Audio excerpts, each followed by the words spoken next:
कभी कभी हमारी ज़िंदगी में कुछ ऐसा हो जाता है जिसका हम गुमान भी नहीं करते और ना कभी सोचे होते कि ऐसा भी हो सकता है। मैं लेके आई हूँ आपके लिए एक बहुत ही प्यारी सी लव स्टोरी जो हॉस्टल लाइफ बेस पे है। हॉस्टल लाइफ ज़िंदगी बस वही इंसान फील कर सकता है जिसने अकेले रहना सीखा हो, अपने पेरेंट्स के बिना, अपने दोस्तों के बिना, अपने प्यार के बिना और अपने बच्चों के बिना। तो वो ये फील कर सकता है कि क्या हॉस्टल लाइफ में रहने से चीज़ें कैसी और क्या होती है, फैमिली क्या होती है, उनकी वैल्यू क्या होती है, इससे पता चलता है। और रिश्ते बहुत ही अच्छे और गहरे मुकम्मल होते हैं, लेकिन कुछ कुछ रिश्ते ऐसे होते हैं कि जो कंप्लीट नहीं होते लेकिन कंप्लीट हो जाते हैं। इसलिए मैं आपके लिए लेके आई हूँ एक प्यारी सी लव स्टोरी जो अनन्या और आरव की है। ये छोटी सी कहानी आपके दिल को इतना सुकून और इत्मीनान और इतना बेचैन कर देगी, ये आप डिसाइड करोगे कि आपको करना क्या है। तो चलिए स्टार्ट करते हैं स्टोरी। एक पुराना सा हॉस्टल था, थोड़ी सी पेंट उतरी हुई वॉल, कॉरिडोर में घूमती हवा और हर रूम के अंदर अपनी अलग कहानी। वहीं पे रहती थी अनन्या, दिन में स्ट्रॉन्ग, कॉन्फिडेंट, सबके साथ हंसी मजाक, और रात को वो लड़की अपनी डायरी में लिखती थी, काश कोई होता जो बिना बोले समझ लेता। उसी हॉस्टल में एक लड़का रहता था जिसका नाम आरव था। वो लोगों के प्रॉब्लम सॉल्व करता था पर अपनी फीलिंग्स कभी किसी को नहीं बताता। उसने सीख लिया था स्ट्रॉन्ग रहना पड़ता है। उनकी पहली बात एक छोटी सी लड़ाई से शुरू हुई थी।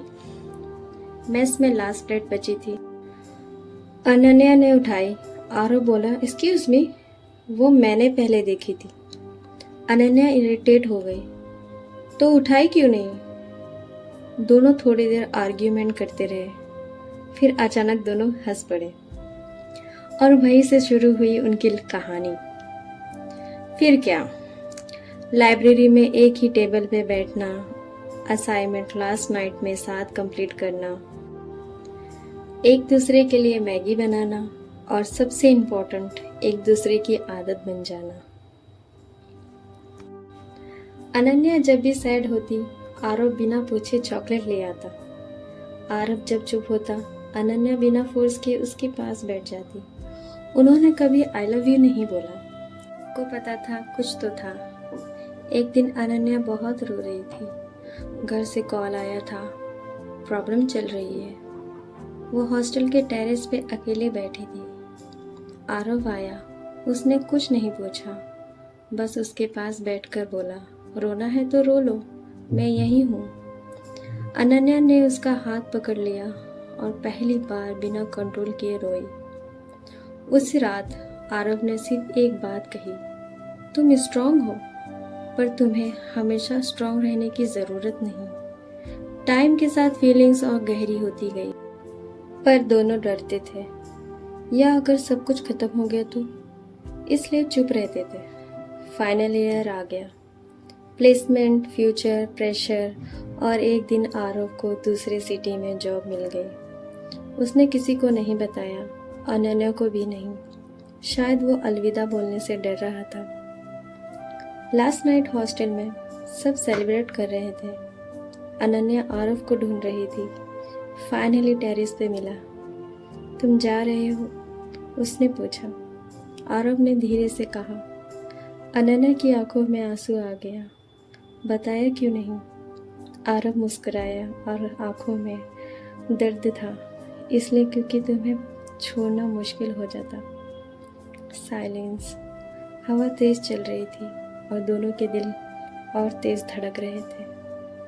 अनन्या ने फाइनली पूछा, हम क्या थे आरव? आरव ने उसकी तरफ देखा और बस इतना कहा, सब कुछ, पर नाम के बिना। अनन्या रो पड़ी। एक बार बोल देते, शायद रुक जाते। आरव ने आंखें झुकाकर कहा, एक बार तुम रोक लेती तो शायद रुक जाता। पर ना उसने रोका, ना उसने बोला, और कहानी वहीं अधूरी रह गई। अगले दिन आरव चला गया। अनन्या वही हॉस्टल में रह गई। पर सब कुछ बदल गया। वो सेम कॉरिडोर, सेम रूम, पर अब वहाँ आरव नहीं था। सालों बाद अनन्या सक्सेसफुल हो गई थी, स्ट्रांग थी, पर जब भी कोई पूछता तुम्हारी लव स्टोरी क्या थी, तो वो सिर्फ मुस्कुरा कर कहती, एक हॉस्टल था और वहाँ एक कोई रहता था जो मेरा था पर कभी मेरा नहीं था। तो इस स्टोरी से हमें क्या सीख मिलती है? फीलिंग्स को कभी हमें छुपाना नहीं चाहिए। अनन्या और आरव दोनों एक दूसरे को फील करते थे, पर कभी बोला नहीं। कभी कभी दिल को बात कहना ज़रूरी होता है, वरना वक्त निकल जाता है। Right person wrong person time भी रियलिटी होती है। कुछ लोग लाइफ में परमानेंट नहीं होते, पर इम्पैक्ट परमानेंट होता है। आरव अनन्या के साथ नहीं रहा, पर उसने उसे स्ट्रांग बनाना, फील करना और प्यार समझाना सिखा दिया। लव स्टोरी सिर्फ पाने का नाम नहीं है।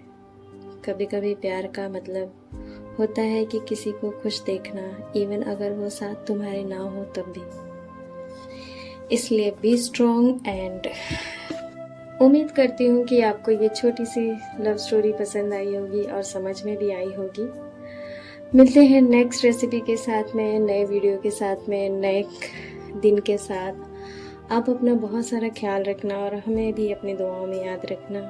अल्लाह हाफिज़।